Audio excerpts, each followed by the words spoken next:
we've suggested that they might want to find another way to support PCA besides being a trainer, but I don't think that's going to be the case for you.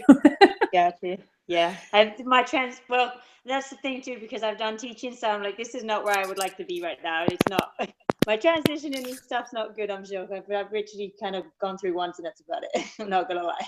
Yeah, that's okay. We just have to have a bunch of turnaround in our department. So we've got a head volleyball coach and a intramural sports and a rec sports and all kinds of stuff going on. So. Well, I appreciate you taking the time to help fit us in. Oh, no problem.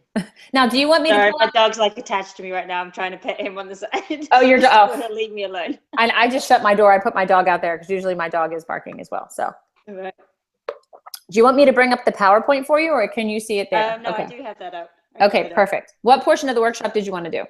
I went with elm tree. Okay, perfect. Yeah. All right. So what I'm going to do is just set the timer for 20 minutes. Gotcha. And I'd love to hear just a little quick introduction of like who you are and why you're here and why, why PCA is important to you. And if I was in your audience, why would I want to listen to you? Which is always a good place to start. Gotcha. And then you can just jump right into Elm Tree and I will be your audience. So I can be multiple people or I could be one person. Sometimes it's harder to just do this for one person than it is in a full room. And I understand that. Right. But I usually try to give answers or do activities, whatever you want me to do, I'll do. And I try to make it as realistic as possible, like answers that I've gotten in workshops when I've asked similar questions. So. Okay. Sounds all good. right. Yeah. So I'll just set my timer for 20 minutes. And when you hear the bell go off, you don't have to stop mid-sentence. You can continue your thought, but just to give you an idea of how much time. I've had people go, oh, I'm like, no, you can finish. That's fine. All right. Thanks. So whenever you're ready, go for it. All right. Well, I'll start obviously just, if I was my introduction to just thanking everybody. Thank you all for being here this afternoon and this evening. It's a pleasure to be a part of Positive Coaching Alliance and to be working with you this evening.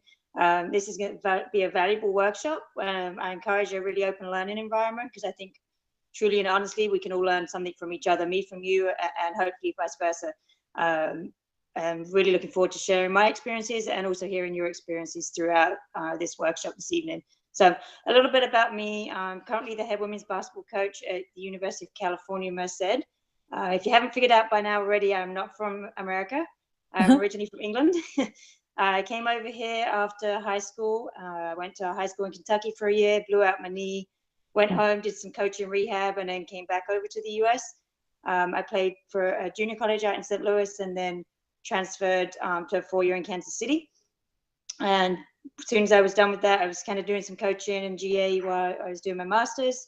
I've been an adjunct professor, communications and leadership for Park University and a couple of junior colleges.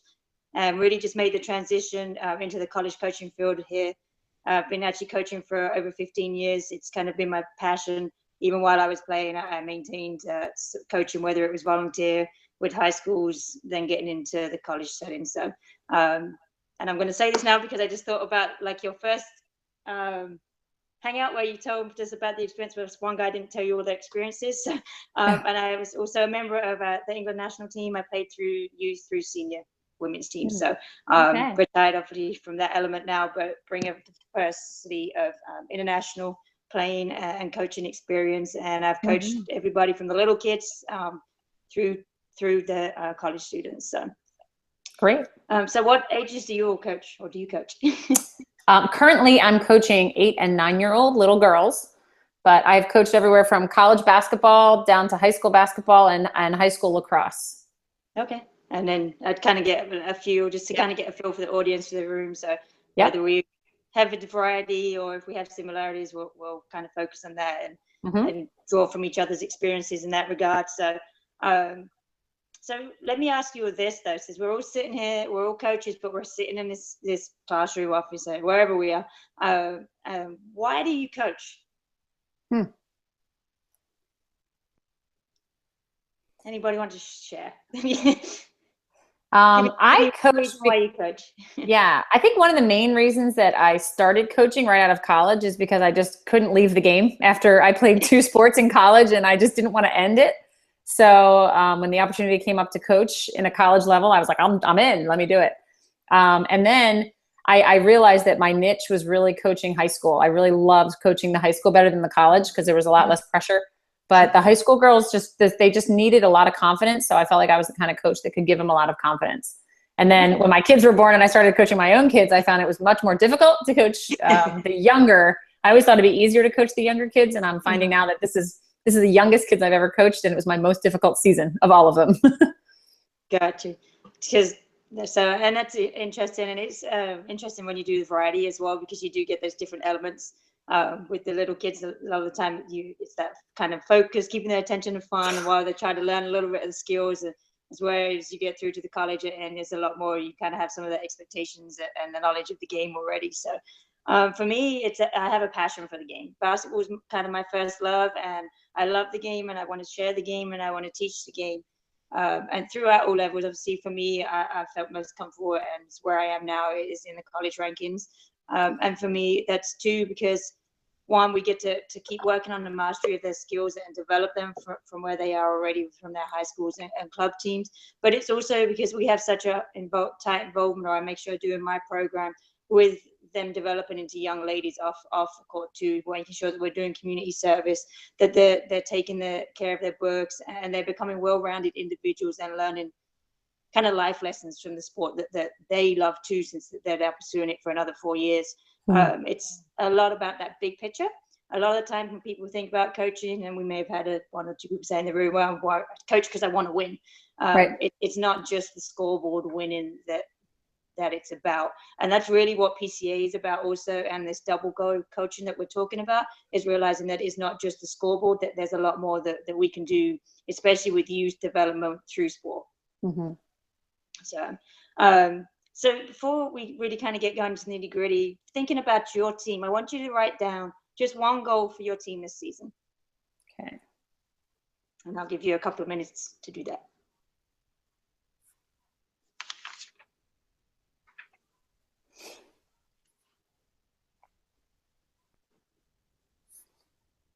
Okay. All right. Okay. So now I'm going to do the transition from the E-Tanks. Now the E-Tanks is first. Okay. So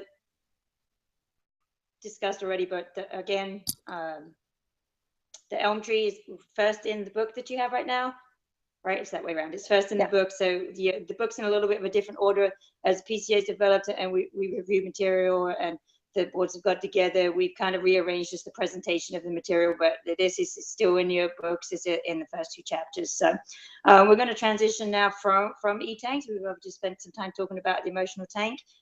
Now we're going to discuss and that's covering that being connected with our athletes and the youth. And now we're going to talk about improvement and improving and focusing on the elm tree of mastery. Click through. Oh, it's going to play. Let me make sure it doesn't play while I start talking to you. Oh. Okay. So the elm tree of mastery and improvement is really what we're looking at is effort rather over the outcome. The focus more on effort rather than the outcome of our sports games and events. And I'm sorry, my phone's on charge and sliding away from me. Oh, that's okay. What I'd like to do before we really get into the gritty is kind of share a video with you.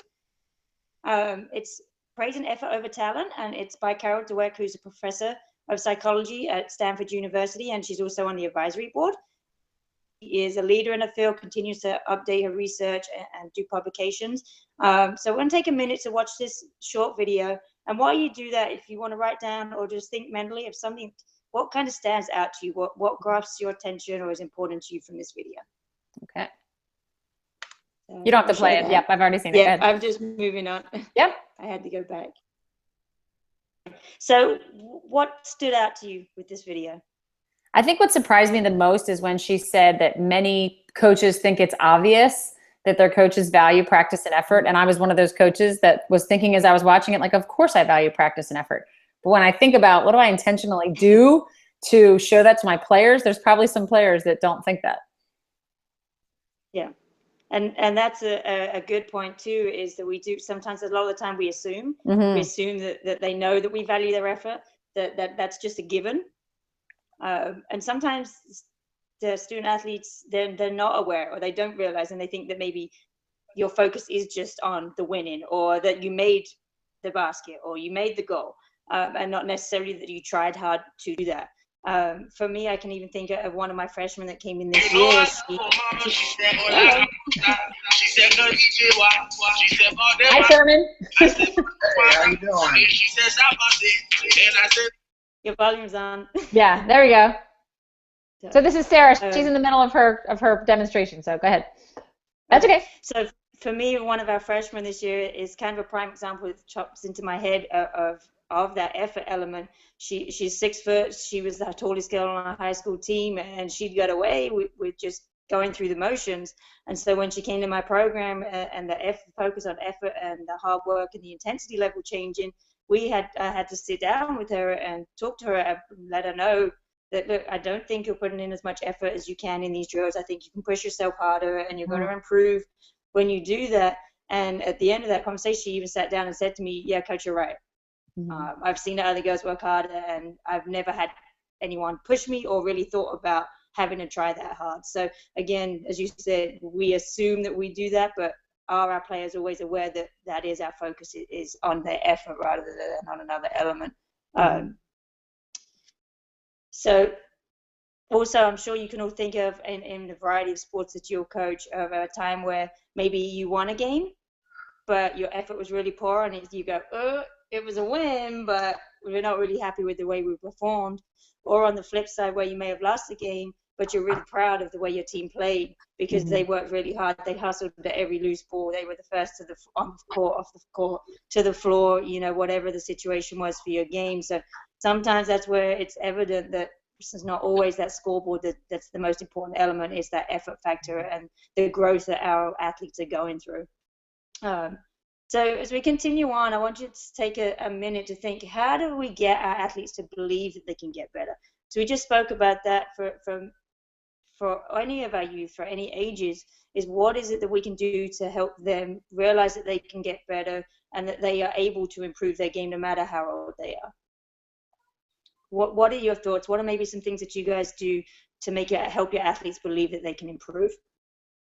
The one thing that I did, especially with my little lacrosse girls this year, was I worked with a lot of them on shooting, because a lot of them can't catch a ball yet, and they have trouble throwing a ball, but to throw it into a big net is easier than just throwing it into somebody else's stick. So that gives them a lot of confidence because there's no goalies, so they just are shooting on an open net and they have a lot of space. So one of the things I worked with them on is getting their shot to be stronger and harder. So we didn't even care where the ball went. I just kept saying, wow, that, I would be so impressed. Like, oh my gosh, that was so fast. You really worked that hard, or just anything I could do. So they felt like every time they were shooting, it was just getting harder and harder. And I was just telling them like, oh, the follow through was great. Or, whoo, I heard that wind go past my head as that ball went flying. And just that, even if the ball was like barely rolling into the goal, just to make them feel like, oh, that was faster than last time. I know that you worked harder on that one. So it really helped. It was like a self-fulfilling prophecy. It made them want to shoot harder. Awesome. And that's a great example. And even when you're just sharing that example as a coach, you can see that enthusiasm, and they feed off of that too. So when you see one of your athletes, they may, as you said, it may have not made the goal. It may have not crossed the line. They may have missed the free throw from it or the layup, but they went really hard. So it's to make that importance and that extra effort ourselves too, to make the effort to let them know, hey, that was awesome, excellent energy. When you get excited, that your other players are high-fiving or cheering them on, that helps our athletes too to realize, dang, I must have I did work hard for that, or I am working at the highest possibility for myself. So it is important for us to get excited as well, because sometimes I think we get focused so much on the outcome. What did they make the shot? Did we win the game? That we sometimes lose that focus on the element, and our athletes, my phone's sliding again, and our athletes also end up, their mindset changes too. So effort is definitely a crucial thing, and it's important for us to get excited when they portray that effort that we want them to do. It kind of goes into this as we develop this, some things we can do. So you want to tell them that you value effort more than talent. As we mentioned already, sometimes we assume that's the case, but we want to make sure that we actually vocalize that. I know within my own practices, every day we're talking about effort at some point or another. And again, become a noticer of effort. again, getting excited that they did something, making a point in front of the whole team. Hey, so-and-so may have missed that, but she made a really hard effort. She sprinted her hardest to get back and stop that goal, or whatever the example might be for the sport. And then the final thing is also to make sure that we attribute the success to effort, and not just to a talent. So this really goes into a big philosophy and discussion at the moment as well, of making sure we encourage a growth mindset. So what we're talking about here, we want our athletes and our youth to realize that if I work hard, if I practice, if I put in the extra time, I sprint as hard as I can, I put in the extra conditioning, I put in the extra shots, that I can improve and my game can get better. And we don't want them to have that fixed mindset where they just believe that, hey, she's just 6'2", so she's going to be good at basketball. I've got no hope. I wouldn't be playing basketball if that was the case. So it's really helping to them, again, get into that growth mindset. And you can read a little bit more about that in the textbook, or in our book, sorry, I went teacher mode. That's okay. in our PCA book, on pages 19 and 20. So if you want to read a little bit more for growth versus fixed mindset, you can see a little bit more information about that in the book. So an example of a quote that we can do to this is, let your kids know, hey, that was a great play. You've really been working hard in practice, and it's really starting to show. Just, again, a reminder to encourage their effort that they're doing. All right, so principle 2, as we've been discussing, is the elm tree of mastery. So as you may have figured out now, we're talking about the difference between the scoreboard and mastery success. So scoreboard definitions, the thing that we're looking at on the scoreboard is results. It's fairly obvious. Did we win? Did we lose? Scoreboard definition of mastery is also comparing ourselves with others. A lot of times people do this, and youth especially are culprits of doing this. They compare themselves to somebody else. Maybe it's someone that's bigger and faster and stronger than them right now. They're at a different growth spurt, and they wonder, why can't I do it like she can? But that's not going to help them because they're comparing themselves to another person. And then the final, but one of the most important ones that we can have an impact on as ourselves as coaches, is that they become fearful because they think that mistakes are not okay. They get worried that if they're going to make a mistake, that they're going to get pulled out of a game. For this weekend, I was just on the road recruiting, watching AAU games, and there's one coach just stuck out to me, made me think of PCA like 100,000 times, because a girl made a bad pass, and he's automatically, I say, why would you do that? And then he turns to the bench, go get her. So what do you think? How do you think that player felt from all of the nonverbal and verbal interactions she just saw from her coach on the sideline? Sounds like my high school basketball coach, and I can tell you how she felt. She was scared to death to screw up. Mm-hmm. Horrible. Yeah. Right? And you could just see it even from the sidelines in her face that she's just all deflated, all her self-confidence was gone. And now what do you think is going to happen the next time she goes out on the court? She's going to pass the ball instead of shooting, or she's going to stay out of the action. Yeah. Right, because she's going to become scared, right? She's not going to want to make that same mistake again because she doesn't want to get pulled out of the game. And so she's not going to go 100%. She may not take that shot when it's the perfect shot for her to take this time because you yelled at her or she made that turnover. So we need to make sure that we're careful on the sideline as coaches, and even with our players and our parents too, and letting them know that we don't want them reinforcing mistakes, and for our athletes and our youth to think about that they become scared to make a mistake. Because if they're going hard and they're going 100%, especially the younger students, they're going to make mistakes, whether it's in a game, whether it's learning a new skill. That mistakes are part of the process. And so it's important that we remember that. So as we flip over and we continue to look at the mastery definition of success, the focus first and foremost is on effort. So we're focusing on the effort. Did you go 100%? Did you work your hardest to box a player out? Yeah, you may not have got the rebound, but did you do the little things that you can control? We want to make sure that they're learning. Again, we might go 20-0, but if none of my kids learned a new skill, our team didn't do anything different from the last game to the first game, then are we really being successful, or are we just playing teams that are weak, or they might be smaller or younger than us? And then lastly, on the flip side, is that mistakes are okay. Now, don't get it wrong. I'm not saying that, oh, it's okay, you turned the ball over. Oh, and you did the same mistake again just now and again. All right. We don't want to encourage repeated mistakes, but we want kids to realize that the mistakes are part of the process. they can look and we can talk about with our youth all of the famous athletes that have been through issues or made mistakes in the games or missed shots in games, but from those they've then become better individuals or improved on a skill or learned a new skill. So again, it's important to realize and help encourage that mistakes are okay. It's part of the process of mastery. Sorry, I just lost my track. That's okay. Yeah. So also a quote that some of you, if you're with basketball, may be familiar with, also is from John Wood, and it's a simple one that often sometimes baffles people at first. But he said that the teams that make the most mistakes tend to win. So why do you think that is? I think because they're trying. They're just trying new things. They're not afraid to take risks, and they're not afraid to get out there. Right, they're going 110%. You're gonna make mistakes, as we said. If you're going hard and the effort's there, mistakes are gonna happen. But as you continue to work hard, it's gonna make up for other elements. And another one that pops into mind for me is that hard work beats talent when talent doesn't work. Mm-hmm. And that comes back again to those wins and losses when you have a team that you may have lost to, the team that was #1 team in the nation, but you guys, you played really well. You did everything you were supposed to do. You executed really hard. Or you may be playing a team, they were the #1 team, and they came in complacent, and they didn't work hard, and you ended up beating them, even though you may not be ranked as high as they are or expected to get that win, but because they weren't working hard, that effort prevailed. So also, we were talking about mistakes, and it's important, again, to help encourage our athletes to get over mistakes and make sure that we help do that. The only thing, if you just don't acknowledge a mistake, we're not helping them either. So they need to learn how to get over mistakes. Mm-hmm. And so the elm tree of effort learning and that recovering from the mistakes is important. And the coach, Julian, the head coach of the Boston Bruins, is going to share some important insight for you and an example that he uses with his athletes. And we'll watch the video. Mm-hmm.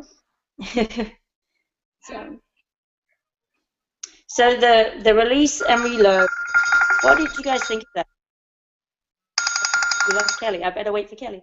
No, that was 20. That was 20 minutes. Oh, okay. Got you. Right. Yeah. So that's okay. I'm going to stop you there, but you're doing fine. Yeah, you're doing fine. No, Sarah, I really like everything that you're doing. I think you've got, for saying that you didn't prepare very well, I thought you were extremely well prepared. I really do. I think you have a lot of great things going for you. Sherman, I know you jumped in. Sherman, this is Sarah. Sorry, I should have stopped to introduce you. Yeah, no problem. I'm sorry for being late. No, it's fine. It's fine. Sherman, how did you feel? If you were an audience in Sarah's workshop, what did you like about what she did? I like your examples that you shared, personal examples.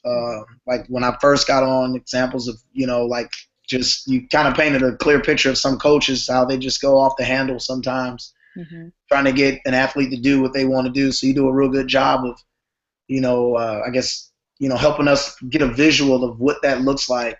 And I think that's important, especially for younger people listening to this, your presentation. That's really, really big, putting it in such a way where they can kind of see it inside of their head, Mm-hmm. Yeah, I agree with that as well. I wrote down a couple different things that I liked. I love your energy. I love the way you would, pretend like you were talking to it. Like I could picture the way you coach. I could picture you talking to a group of athletes. And because of the examples that you use, and you're very comfortable with that. I like that, the questions. You were really great at just firing questions, keeping us engaged. I love it when these workshops are conversational, and you had us sometimes, talking to a partner. Sometimes you had us just write it down when you said, what's your goal for the season? And you didn't have us share it. Like that's just something we did on our own. Other times, you have us talk to somebody and share. Anytime you can get us engaging, but in different ways, that keeps the audience on their toes and it keeps them motivated. I think in terms of the words that you chose to explain each of these things, you were spot on. I mean, every single thing was just really clear. There were sometimes people do this and I'm like, ooh, that's not quite the way you say it, but like you did great. There were no areas at all that I was like, no, she's off the mark. The only thing that I would recommend is that, you went 20 minutes and you're only halfway through the principle. So taking some of the stories that you were explaining up front, like the very first slide right before the Carol Dweck slide that talked about how do you believe athletes can get better, you spent like almost 7 minutes just on that part alone. Where what I think and I don't want you to, stay stuck to the PowerPoint, because I think your stories were much more valuable than me reading a PowerPoint. So if I had to choose, I'd rather hear you than hear you read off the PowerPoint. But what you did was you told us these great stories, and then you went back and read the slide. Like, I don't think you have to do that because your stories were just as good. You know, just keep pushing through the PowerPoint. You already talked about telling them you value effort, be a noticer, attributing success. So once you've already worked that into a story, don't feel like you have to read the slide just because it's there. We say the slides are there to support you and keep you on track, but you're the star. You're the one that the coaches want to hear.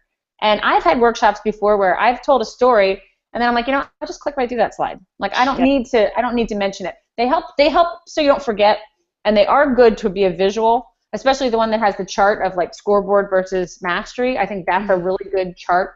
But, if you have a good illustration or a good activity or a good exercise to bring out the same information, just click right through the slide. Because I think you are a good storyteller and you're really good at bringing this stuff to life and asking us our own questions. Because I would like to see you get to the tools a little bit faster, like the scenario where you talk about, I'm pulling it up right now so I don't get it wrong.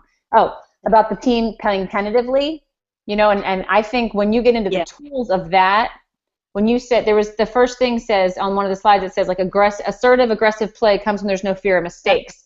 Then tell your story about this coach that was negative and that you just saw that was screaming at the players. Like, that's when I would throw in that story. So you put it in a little bit early. I would wait and tell it then, like, gosh, I was on this recruiting trip and I saw this coach and he was like, what were you thinking? That's where I would throw in that story. And then, like when you said focusing on effort is the key to performance, and you said in my practices, we talk about effort. I have a girl that's 6'2" who's never had to work a day in her life. Now all of a sudden I'm teaching her about effort. So use your same stories, just put them in, spread them out so that you're still getting through the slideshow and you're still adding in the same stories. Does that make sense? Yeah, no, I got you. Okay, and then the tools, again, the tools are right there. I like how you got us in the book. I thought that was really good. You threw in growth and fixed mindset on the page numbers. I thought that was really great too. And even some of your quotes, talking about the scoreboard's not always the most important thing. And I knew what that meant because you said, how many of you have won a game and you didn't give any effort? How many lost a game and it was the best game you ever played? So a lot of those things that you said, they were like sticky for me. Hard work beats talent when talent doesn't work. That's something I remember coaches saying that. And just hearing you repeat that again, I was like, oh, I forgot about that. I remember my so-and-so coach telling me that. So, Sarah, I think you're strong. You know the material. I think you just need to get out there and do it.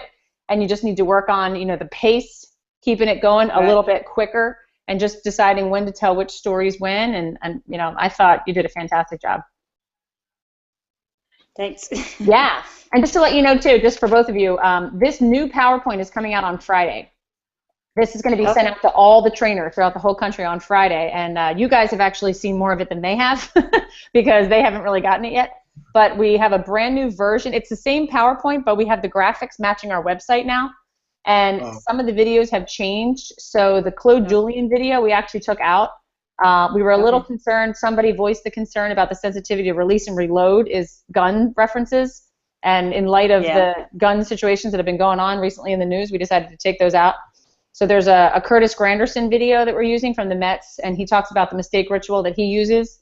So when you go through it, when you get it on Friday, you might notice that there's a couple things that are slightly different, but it's all the same workshop. Okay. All right. So Sarah, you're welcome to stay on if you'd like to watch Sherman. If you've got to go, we understand too. It's fine. I'll stay. Okay. I'll support. Cool. Yeah, you're off the hook. Now you get to relax and be the audience. All right. Let me make sure my door is closed. I've got kids around here. Hold on. Yeah, I do too. Okay.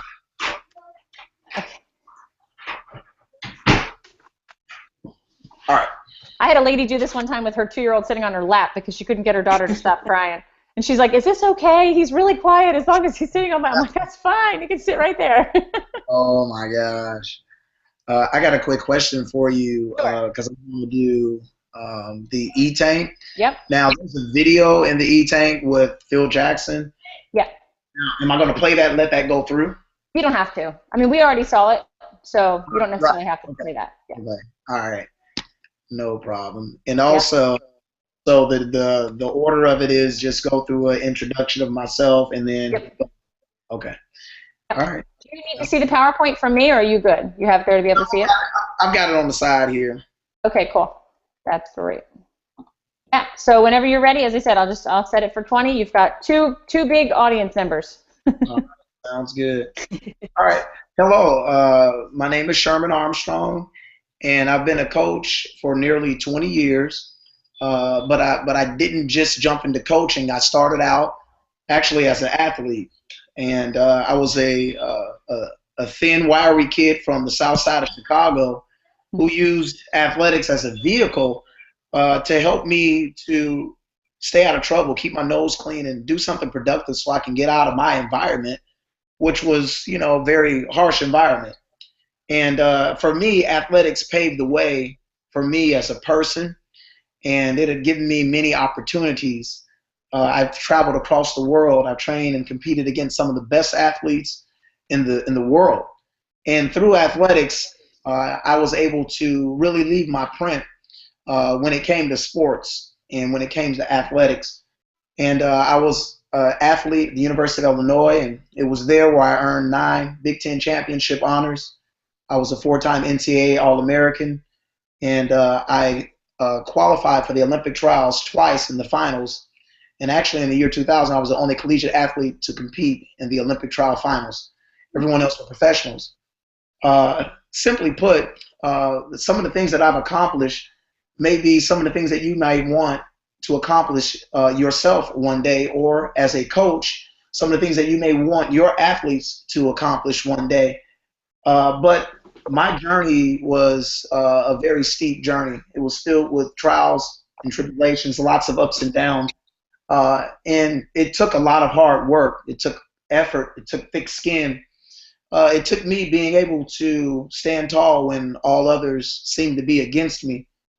And it took a vision, and it was my vision and my dream that I wanted so badly to turn into a reality. And some of those things have come true, and I'm still working hard to this day to continue to see those things form its way into my reality. I dream of training and working with the best athletes in the world, and I was able to do that. I worked with athletes in the NBA. I've worked with athletes from the NFL. I'm currently training 50 athletes on current NFL rosters today. I spent 3 seasons as the associate strength and conditioning coach with the University of Georgia football program, and I was also the head speed coach for that program. And I earned my position, and like I said earlier, it was very tough. It was a challenge. I was having to also complete my master's degree. I was having to earn certifications while at the same time being responsible for a team of over 120 adult men. And that was my responsibility, but I was able to get the job done. Why am I so passionate about the Positive Coaching Alliance, the PCA? Well, simply put, it stands for many different forms of coaching that I never had when I was growing up as a child. It pours a smarter and more positive approach to helping athletes achieve greatness in both athletics and life. Well, enough of that. Let's get right into this issue that we're going to discuss today. And that issue is discussing e-tanks. Civil rights activist, poet, and award-winning author Maya Angelou is quoted as saying this: "I've learned that people will regret what you said. People will forget what you did, but people will never forget how you made them feel." I find this quote to be quite true. Feelings are important, and if overlooked or mishandled, an athlete can feel very negative about what it is that you're trying to get them to do. Hey, maybe it's just me, or, can anyone relate to this? Of course we can. Are your athletes' feelings important when it comes to training in athletics? By show of hands, how many of you have had a coach that may have failed to consider your feelings? Absolutely. Well, I want to share with you a very real story. And I didn't quite understand it until I was a coach at the University of Georgia. And in my experience there, we have to understand that the SEC is considered a powerhouse when it comes to college football. So there's a lot of stress in that sport. There's a lot of stress, not just on players, but there's stress on coaches. There's stress on equipment staff members. There's so much stress in this environment. But there's one particular coach who just always went off the handle to get a kid to do what it is that he wanted him to get done the way he wanted it done at that moment. And this coach had no regard to this kid's feelings. And at the end of the day, after going through his entire group of athletes and just chewing them out, what tended to happen most of the times were these athletes being either kicked out of practice or just losing their connection to what it is the coach wanted to do altogether. So it was a no-win situation. So I know that this coach's approach was off. And when I saw it, I kind of stood up and just realized, like, wow, this isn't what we need in athletics. And I also remember as a high school athlete, and I remember it like it was yesterday, I remember a coach grabbing this kid because he wasn't aggressive enough in the locker room after a game, trying to get him to be aggressive, trying to light a fire under him. But that approach was very, very wrong. And when we think about emotional tanks, just simply think about gas tank in a car. It's a very simple example. If you want your car to go far, then you need a full tank. Sure, you can go on a half tank, but eventually you'll run out. But if you want your car to go far, you're going to need a full tank. Okay? And we as humans, we as adults, we as athletes, we are wired in that same sense. If we're not being fed or fueled emotionally, then there's going to be some lack. There is going to be a slowing down process to the point where we stop altogether. So we have to understand as coaches the importance of this sensitive issue of E-tanks. Okay? Now, I'll go right here and we're going to look at this slide, and it says there's some certain characteristics when it comes to athletes with empty tanks versus an athlete with a full tank. So athletes with empty tanks they're pessimistic. They give up more easily. So, a coach is not building or feeding or building them up in such a way where they're willing to fight for something that is going to take hard work. And these athletes with empty tanks, they're less coachable. So they're not being fed by their coach. So they may feel, well, why should I do what you want me to do if you're not doing something for me? On the flip side of this, an athlete with a full tank, those athletes are chiefly optimistic because in their mind, they feel, I may have made this mistake, or I may feel that this task is very tough, but my coach believes in me and I can get it done. So they're optimistic. Also, they deal better with adversity because as an athlete, you're going to have some form of adversity. But it's about how you deal with it. And many times in dealing with that adversity, it's all about who's behind you, that being the coach. Also, athletes with full tanks, they're more coachable. So their minds are like a sponge. They lean on to everything that a coach has to say because that coach has demonstrated the desire to really hear them out, the desire to care for their feelings once again. And I think that is very important. Now, I want you to look at your books that we gave you, The Power of the Double Goal Coaching, the Double Goal Coach. And I want you to turn to page 31. Okay? All right, now on page 31, it's going to give you some examples of fillers. Okay? So on page 31, we'll see real examples of tank fillers. So here it is. Tank fillers, truthful, specific praise. So here's an example of that. I love the way you kept your eye on the ball and followed through. It's a great example. Another tank filler, expression of appreciation, such as thanks for helping pick up the ball. It's the little things. Another is listening. And an example of that is, how do you think practice went today? To show that to an athlete, to empower an athlete in such a way that really makes them feel like they have really invested or they're really part of the program. And then finally, nonverbal actions. A thumbs up or clapping or even a smile. can really allow a kid to go the extra mile for you. Now, as you turn to page 32, there are also, I want to give you these examples of tank drainers, okay, such as criticize and correct, such as, and here's an example of that. That swing was weak. Come on, get with it. I mean, what kid really wants to hear that? Sometimes, and once again, there's a place for it, but there's also a way to say it and a way to phrase it. Secondly, sarcasm. And an example of that is, what were you thinking of on that play? Ignoring, such as maybe later. So a coach is just kind of brushing you off to the side because your issue or whatever you're doing is not important. And that's not the message that we want to send to our athletes. And then finally, nonverbals are used as drainers. And an example of that is frowning, eye rolling, and heavy sighing. We see this a lot in today's culture for our athletes, and it is unfortunate. And, you know, the reality of it is yes, the scoreboard is important, but, you know, there are far more greater things that are important. And things such as the emotional tank, those are things that have to be addressed on a daily basis to an athlete if you want that athlete to buy into your culture, your system, and to ultimately trust you and go to bat for you every time and do those extra things that you ask them to do when the curtain is closed.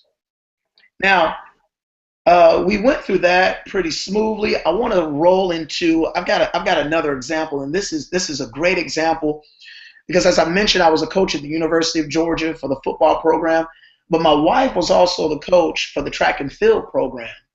And when I was going over this material, what struck me, I don't know, it just kind of hit me real hard. And I had this example in my mind because my wife shared with me this story. The coach at her particular program for track and field, his culture was to play favorites. So he loved on those athletes that were doing great things.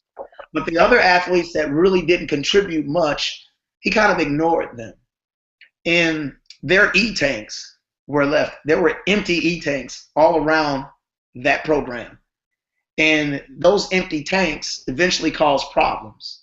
The athletes started to turn on each other. They didn't work hard. And it even extended outside of athletics socially. The team environment was broken down. The coaches selectively filled E-tanks, and the players themselves also failed to fill them as well. So in that season at the SEC championships, there was a young lady who was on the 4x1 relay, and she literally jogged her leg of that relay because she didn't like the girl that she was handing the baton off to. How insane is that? It is crazy, but it happens all the time. It happens all the time. And then a second example that happened within that same program in that same year, this athlete running a 400-meter open race. She jogged her entire race. Now, it wasn't because she wanted some other athlete on the team to look bad. She didn't like the coach, so she didn't want him to look good. She wanted him to look bad instead. Well, this to me was very odd because I hadn't really seen it when I was growing up as an athlete. But I saw that and really started to scratch my head and try to figure out what would cause an athlete to behave in such a way. And then it goes back into the culture of the program. Who's leading that program? By the time the season ended, 10 athletes decided to leave the program. And of those 10 athletes, over half of them excelled at other programs where they couldn't excel while at the University of Georgia. To me, that goes to show that where they went to next understood the importance of E-tanks because they surely had something that Georgia didn't have for those athletes to excel and to finally lock in. All right, so I'm going to roll with this here now. It says, what is the one thing that most coaches can do to be more effective? Okay, and I'm going to pose that question to you all. You all have any answers out there? What is the one thing most coaches can do to be more effective? They can fill tanks. Exactly. They can fill tanks. That's exactly what they can do. And there's a 5-to-1 positive to criticism ratio. So this is something that coaches have to be aware of. And they may not reach that 5-to-1, but you have to have the positive mixed in with the criticism, because I don't care what the sport or what the event or what's happening, there are some positives in the midst of the negative. Okay. But also, there's a video of Coach Phil Jackson, and he discusses this exact same thing going over into this plus-minus ratio. Now, here's a scenario. Here's a very real scenario. You know that athletes thrive on positive feedback, but your team makes so many mistakes. As a double goal coach, how can you give them the feedback they need to improve? I'm waiting. Tell me, how can you? How can you give them the feedback? They performed horribly, made a lot of mistakes. How can you do it? Well, here's a way to do it. All right, since there's a lot of people out here don't quite understand or know, which is okay, here it is. Avoid non-teachable moments. Okay, so there are times in a game situation where there's something the athlete does wrong, but we cannot, or we have to save that or write that down or note that and come back to it later. So we want to park that somewhere and we want to address it later with that athlete at the proper moment. All right, the second is criticize in private. I learned this the hard way. I jumped on a kid and criticized him because he was late, and he didn't take too well to that. And I had to deal with him yelling at me, and even though he got kicked out, it was still a situation where it allowed me to really understand some athletes can take it, all right, your criticism in public, but others, you really have to pull them to the side. So that was a teachable moment for me. Secondly, ask for permission. So if you're empowering an athlete, you have information for them, you want them to get better. So you ask them, hey, I noticed that there are some things out there that you can improve on. Is it okay if I share it with you? So this empowers the athletes. Also use if-then statements. And then finally, a good old criticism sandwich, pretty much saying that, you know, the criticism's in the middle, but on the outside of that sandwich is going to be your positives, going back into that 5-to-1 ratio. Okay, so here are some tools to help you reach that positive to negative ratio. All right, the first one is the buddy system. And I really like this system because as coaches, we want to promote an environment where we're filling tanks, and this drill or this concept does just that, the buddy system. So it pretty much is saying that you come up with the drill that you'll do, and athletes will be paired up. Throughout this drill, the goal is to do the drill as perfectly as possible, but the athlete that they're doing the drill with is to complement one another. So you want to complement one another while doing the drill. So you want to fill their emotional tank. And the buddy system does just that. Also, positive charting. And for a coach, if you're a positive charter, then you're pretty much telling your athlete that you are completely locked in to everyone on that roster. I'm completely locked in to everyone, from the great athlete to the athlete that is not so great and doesn't get as much playing time. Okay? So the positive charting dimension is a key piece, because it shows that athlete, you're part of this team. I don't care what your role is, but you're part of it. And I notice some of the things that you have done great. And then finally, the winner's circle. So this is pretty much where our athletes, all the athletes, would circle up, and within themselves, they would discuss some great things that each athlete had done throughout a practice or through a competition. And they would just build each other up. And the coaches can even get into this, but it's best if the coaches kind of talk last and kind of let this environment kind of roll and go smoothly. But at the same time, it's a coach's job and responsibility to notice within that circle those athletes that may not be getting any attention or any positive light shed their way. So we want to make sure within the winner's circle, everyone is seen as a winner. Everyone is getting their tank filled, and that's what we want to see every time that we're doing the winner circle drill. And this entire piece on emotional tank, it's important and it cannot be overlooked. If it's overlooked, you run the risk of losing your athletes. Far too often, our athletes join teams to only quit teams because they feel that they don't belong. Okay, did you want to finish that sentence? Sorry. I was just improvising. Okay, no, that's good. That's good. All right, thank you. Thank you. All right. Sarah, what did you like about what Sherman did? What do you think are some strengths? Energy and get some good stories again, relating with different stories with different sports. Mm-hmm. Yeah, you know your stuff. You know your content. If you were a coach in one of Sherman's workshops, what would be something that you would kind of wish for, or something you think he could improve on?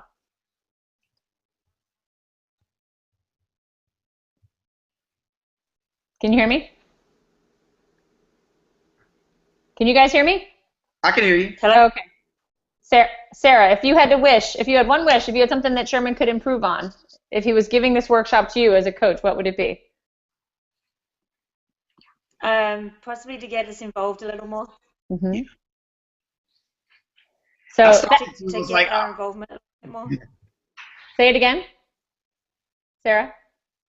To get our involvement a little bit more. Mm-hmm. Yeah, that would be my number one right off the bat. And it's funny because I looked back, Sherman, when you did this last week for practice, and you actually had a lot more involvement with us when you did the practice session. You did Elm Tree of Mastery, and I was going through because I always write down, like, whenever somebody asks a question, I write down like what time, how far into it did you ask the question, and what kind of question did you ask. And you had questions sporadically throughout the whole thing the last time. And then today when I was going through, so you asked us the first question 12 minutes in, but it was a real quick question.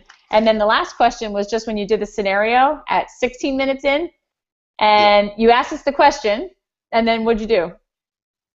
I think I just moved right on. Yeah. You didn't let us answer it. So Right. You're like, okay, I'm waiting. And Sarah and I were just kind of waiting for a second. And then you're like, okay, I'm going to tell you anyway. And so that would be, I mean, you know your stuff. Your stories are great. You really have a lot of passion, and that comes through, and that is something that you can't make up. I mean, that's something that you have, and that is a gift that you have, and that is going to help you connect with your audiences like 10 times more than some people that are great question and answer asking, bouncing all over the room. Like, you've got that.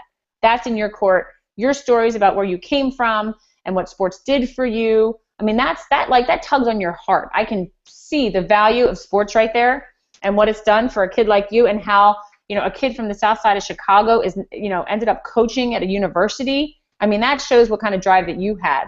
And many could say he learned that on the track. He learned that through sports. That's good coaches helped coach a guy like Sherman to get there. So that, I think, is awesome. And your passion for PCA, your intro was fabulous. I wouldn't change a thing about it. The terminology you used, if we're not being fueled, we're going to stop altogether. Like, things like statements like that are strong statements. You said at one point about the coach, about the football coach, the coach went off the handle. It was a no-win situation. Like those kind of statements that I just really, I like the way you said it. When you talked about your wife's story, I mean, gosh, how many coaches do that? Do they pick favorites? They fill the tank of their favorites. They don't fill the tank of the kids that they don't think are great, which it's never going to make them great if they're not going to fill their tanks. I see that all the time. Coaches that are just, oh yeah, you did a great job. All right, yeah, you go sit down and get me on the line, like to the other kid. It happens everywhere. So I think that was a realistic story. And I like the fact that you're from a sport that's not shooting and catching and throwing and passing, because so many of our examples are so, team sport based on a field, on a court. So it's great to have, someone like you in a sport like track that takes a lot of mental toughness to push yourself, because you're not going to go out and win every track. I mean, there's only one winner in every heat. I mean, I ran track in college, and that blew me away. I'm like, yeah, I'm probably not going to win. I'm a freshman. Like, there's no way I'm going to get, a gold medal. So I've got to come up with a different set of wins, because I'm not going to get first place. There's no way. So That was very cool. My biggest thing that I wrote down for you is number one, again, smile, have fun. Have fun with us. You've got an awesome smile. You're a fun guy, I can tell. Enjoy what you're doing. Have fun with it. There are serious spots. There are spots where you need to be serious. But there's also spots, especially when you're talking about filling the emotional tank, let us do it. Practice it. Here's the deal. It's a track meet. Your kid's out there on the meet or whatever, You've got 3 kids lined up. Show us, how would you fill the tanks? Because some of these track runners, they're running a mile, They got to keep motivated for a whole mile. Coach, how would you keep an athlete who's tired in the last lap motivated without saying a word, non-verbally? What would he see on your face when he came around the track? Something like that to keep them, focused, engaged. Hear from coaches like Sarah who are in your audience. What does she do to keep her athletes motivated? What does she do? Like buddy system, you told us what the buddy system is. When you say buddy system to a group of coaches, you'd be surprised how many of them use it already or use some form of it. Find out what they do. Let them share. Your experience is awesome, but the multiple years of experience in the room can make your workshop that much better. And I always often say, like if I go around and I have the coaches introduce themselves, I've often said, okay, there's about 125 years worth of coaching experience in this room, and I've only been coaching for 17. So what you have collectively in terms of experience and coaching is so much better than what I have. I want to hear it. Let's share. This is not only me being the expert. I am facilitating. This is a forum. When do you guys get together and share your ideas? Never, So here's a chance for you to share. So I put down at the top, Sherman, for you, ask, don't tell. Ask people first. Then if they're stuck, and add your stories, add your experience, add your things in, because sometimes people might give an answer and it's not quite what you were looking for. Then you can add to it. But really a balance of pulling answers out of the audience, having us get together in a little group to talk, making it engaging, posing questions, and then waiting for an answer. And you're going to have time, too, where you ask a question, and you think it's a really clear question, and you hear crickets. You just hear nothing. And what I do for that is, number one, maybe I asked the wrong question. Number two, maybe they're not ready to answer yet. So I've asked a question before and not heard anything and gone, you know what I want you to do instead of turn to a partner, tell the person next to you. Because nobody's nervous about telling the person next to them, but for somebody in a workshop to raise their hand and be brave enough to give an answer in front of a group of seasoned coaches, sometimes that's hard. So have them turn to a partner and share. Turn to somebody in front of you. Write it down. Just writing it down and sharing. There's a trainer that I was just with a couple weeks ago, and she puts a sticky note on every person's book. When they walk in, she says, take a book and a sticky note. And sometimes she does too. And she'll have them write down an answer, and then she'll have them come up and stick it on the board. Like just when she's doing some kind of an icebreaker thing to get them milling around. So then, she put down, like, what is your goal as a coach? Whatever the question is, write that down on the sticky note, come up and stick it to the board, and then find a partner and talk about this, whatever it is. So during the workshop then, she's got a whole board full of sticky notes. She's got everybody's goals right there. She's got all the reasons people want to be a coach. Whatever it is. It was a cool way to get people to engage differently than you do. So I think if you can get that part of your workshop down on how to make this an engaging workshop, not like a lecture or class, you're golden. You're gonna be set. Gotcha. So that would be my greatest wish for you. But in terms of both of you, you guys both have so much experience and so much passion, and I love it when I have to help trainers just cut it down, because most of the time it's so hard to get stories out of people. You guys both have them. It's just getting you guys to keep the pace up to get through the workshop, to get through the principle in the right amount of time is going to be the challenge for both of you. But I think that you've got such good tools to work with. I'm not concerned at all. You both are going to be awesome. It's just practicing, and I hate to say practice with timers, but you have to time yourself, because some of these workshops are 90 minutes long. And for you to get up there for 90 minutes and not get and spend 45 minutes on one principle and then get to honoring the game and being like, oh crap, now I have 10 minutes to do honoring the game because I just spent all this time on the other ones. You have to just sort of keep your pace up. Yeah. So I usually like to say, 15 minutes for every principle with like a 2 or 3 minute transition, or 20 minutes max for each 20 minutes for the intro, then like 15 to 20 for each principle, and then a 10 to 15 minute wrap up at the end, and that's an hour and a half workshop. And if you can do that in an hour and a half, then if it's a a 2-hour workshop, usually they're sold as 2-hour workshops, you got time at the end for question and answer. What have I not addressed today? What are some concerns or challenges that you have? Let's talk. So I hope I didn't want to make that a 1 to 5 criticism, but I wanted you to just see what, I mean, it's great. It's great what you have. It's great. The tools that you have, the stories you have are awesome. Just get us involved. Bring us in. That's good. All right, that's good stuff. Yeah. So the next step for both of you is going to be to get you out at a live workshop. So what you would do at the workshop, we would say we'll partner you up with a trainer in your area, and you would do like maybe two parts of the workshop. So the other trainer might do the introduction and E-Tank, and then they'd turn it over to you, and you would do Elm Tree of Mastery and Honoring the Game, or however you want to split it up. I've seen some people like alternate. So one person does the intro, next person does E-Tank, and then go back and forth. Other trainers feel more comfortable, like you do the beginning and they do the end, or vice versa. You would talk to the trainer about that. But I'm going to recommend the first time out that you guys both do at least half the workshop. And that way, too, you get to watch somebody else do it, and you can pick up ideas from them on how they get the audience involved. But that's my recommendation for you guys. You guys both did a great job. Congratulations. Sweet.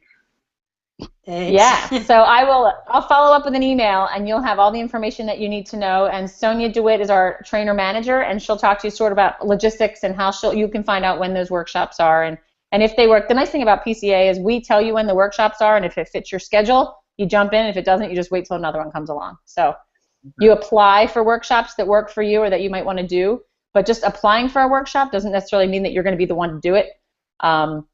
I always laugh that we're not always the most politically correct organization, in that just because you apply for like a basketball workshop, Sherman, and we've got an NCAA basketball coach that's a trainer, we might have him do it. So right, I understand. Yeah, it's just funny because a lot of especially the females are like, yeah, I applied for all these workshops. I'm like, you're applying for football workshops, and sometimes they want like a football coach to actually do them. But I mean, that's not always the case. My first workshop was for 50 football coaches, so you never know.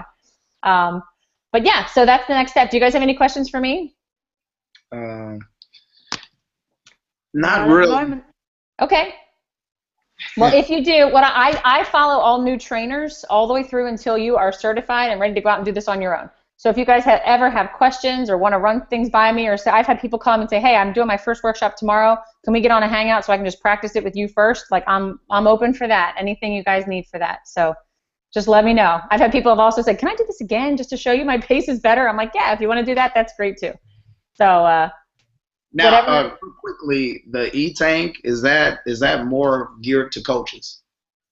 They're all geared. I mean, this whole workshop's geared to coaches. Okay. So yeah, okay. I mean, but every workshop, I mean, we do the workshops for parents, athletes, and coaches, and the board members, like the leadership workshops. Same principles. Okay. Same principles in every workshop. So yeah, that's the nice thing. We have such a system model that if a school or a partnership or a youth club becomes a PCA partner, we want to talk to their parents, we want to talk to their coaches, we want to talk to the kids, because we want everybody on the same page. We want everybody to know what Honoring the Game is. We want everybody to know what Elm Tree of Mastery is, and we want them all to know how to fill and drain tanks. If you just tell the coaches and the parents have no clue, it's not going to be as strong of a message. So yeah. It's just how you present it. You're just presenting it differently to different groups, but it's all the same message. And that's one of the things a lot of people like about us, is because the consistency of message is just so strong, which is great. Yeah. But thank you both very much. Oh, thank you. Appreciate it. Yep, I will be in touch. Yep, take care. All right, see y'all. See ya. Bye-bye. Bye, guys.